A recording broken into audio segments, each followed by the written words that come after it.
El siguiente relato se llama En mis pesadillas. Cuando era niña, tenía una pesadilla recurrente que siempre precedía a la muerte de un ser querido. No era exactamente una premonición, no sabía quién iba a morir, el cómo o el cuándo, solo que sería en los próximos días o una semana. Tuve los sueños varias veces antes de descubrir la relación entre el sueño y las muertes. Se trataba de muertes normales, parientes ancianos, el cáncer terminal de mi abuelo, mi tía que perdió un hijo durante un parto prematuro. Lloré por cada ser querido que perdí. El sueño fue breve.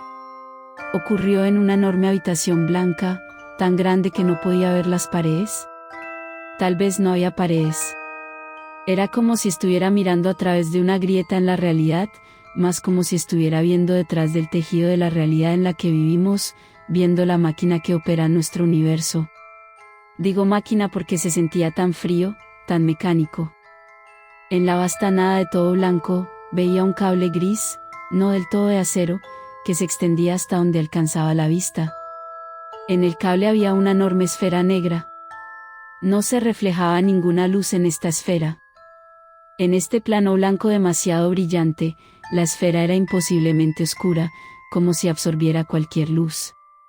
La esfera se movía rápidamente a lo largo de este cable, hasta que de repente, el resto del cable simplemente desaparecía y la esfera se detenía instantáneamente, sin ninguna desaceleración.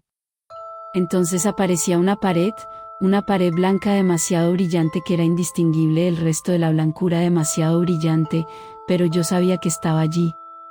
En la pared había un nombre impreso.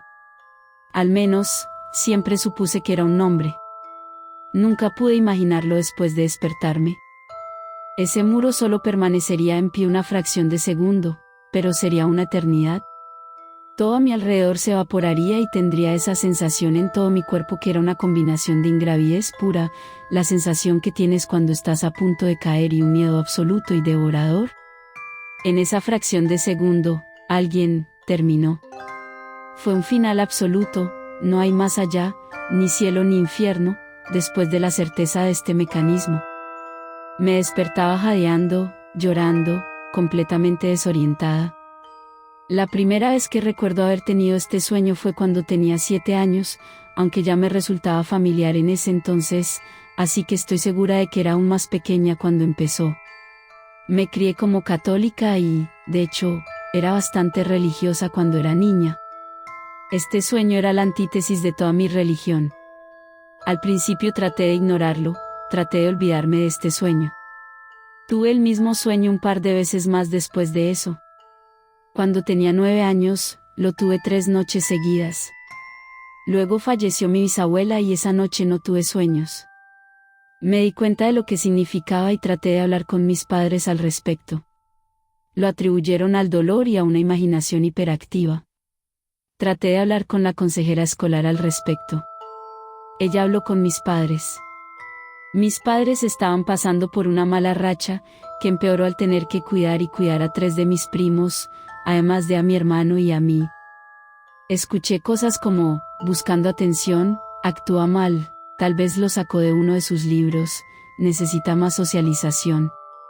Traté de hablar con el sacerdote de nuestra iglesia sobre eso también, quien parecía muy escéptico y simplemente me dijo que tuviera fe en Dios y rezara más. Después de eso, aprendí la lección y dejé de hablar de eso. El sueño se repitió cuando tenía 10 años y supuse, correctamente, que era mi abuelo, que llevaba un tiempo enfermo de cáncer cerebral terminal. Convencí a mi padre de que debían ir a verlo ese fin de semana, vivía a un par de horas de casa de nosotros con su esposa. Mi abuelo falleció la noche siguiente a su llegada. Intenté investigar sobre el sueño, pero a diferencia de las películas, ni la biblioteca de nuestra escuela ni la biblioteca pública tenían muchos libros sobre premoniciones, el más allá, aparte de los textos bíblicos, o cualquier cosa sobrenatural. Internet tampoco fue de ayuda, esto fue en los años 90. Y no es de extrañar que sea difícil obtener resultados relevantes para algo como muerte premonitoria en un sueño con una gran bola negra. Elegí la interpretación de los sueños como pasatiempo y, debido a todo el tiempo que he pasado investigando los símbolos de los sueños, soy bastante buena interpretando los sueños de las personas. Tuve el mismo sueño cuando tenía 11 años, esa vez fue mi bisabuela, y luego otra vez cuando tenía 13. Esta vez el sueño comenzó todas las noches el 4 de septiembre de 2001. A la semana siguiente, estaba muy paranoica y asustaba a mis padres, principalmente porque les insistía unas 100 veces al día para que tuvieran cuidado y les decía que los amaba. Me preguntaban qué me pasaba, pero no pensé que me creerían, así que no les dije nada. El 11 de septiembre de 2001 ocurrió y no tuve el mismo sueño esa noche. No perdí a nadie cercano a mí en los ataques, pero fue una tragedia que sintió toda la nación. Al día siguiente, mi mamá me preguntó por qué había estado tan rara toda la semana, y todo lo que le dije fue que había tenido un sueño, que sabía que algo malo iba a pasar, pero no sabía a quién le iba a pasar ni cuándo. Ella no dijo nada después de eso, pero tuve la sensación de que me creía y que estaba un poco asustada. Estaba a punto de cumplir 14 años cuando el sueño empezó a repetirse. También tenía gripe y fiebre, así que no estoy segura de si eso me afectó y me hizo delirar un poco, pero pasé una semana sintiéndome como si no estuviera segura de si estaba soñando o no, aunque estaba despierta. 2 noches antes de mi cumpleaños, mi fiebre subió al máximo y me fui a la cama temprano. Los sueños eran intensos, alternando entre mi sueño recurrente y otros espeluznantes sueños en blanco y negro que nunca he podido recordar. Lo que sí recuerdo es el sonambulismo. Siempre he hablado dormida, pero esta es la única vez que he caminado dormida. Y tengo sueños lúcidos con bastante frecuencia, en los que puedo cambiar el sueño en el que estoy y recordarlo, pero esto era completamente diferente. No tenía control de mí misma. Sabía que estaba soñando, pero estaba atrapada dentro de mí misma, una espectadora, observando impotente mientras caminaba. Mi casa también era diferente. Las persianas y las cortinas habían desaparecido de las ventanas y, en lugar de farolas y césped, solo había oscuridad. Un destello de luz, similar a un relámpago, iluminaba la oscuridad durante una fracción de segundo, pero no había suelo ni nada que iluminar. El interior de la casa estaba vacío, solo quedaban las camas, no había otros muebles, ni ropa, ni juguetes, ni toallas, ni nada de lo que normalmente se ve tirado por una casa. Todo era blanco y negro, excepto la gente, mi familia. Caminé por ahí, dormida, sin tener el control pero completamente consciente de lo que estaba pasando, comprobando si todos los miembros de mi familia estaban vivos. Una vez que los comprobé a todos, miré por una gran ventana hacia el rellano de las escaleras y, cuando se produjo el destello parecido a un relámpago, vislumbré el familiar cable y la esfera gigante a lo lejos. Sentí una presencia fría, implacable y omnipotente detrás de mí, al pie de las escaleras, y supe que me habían encontrado.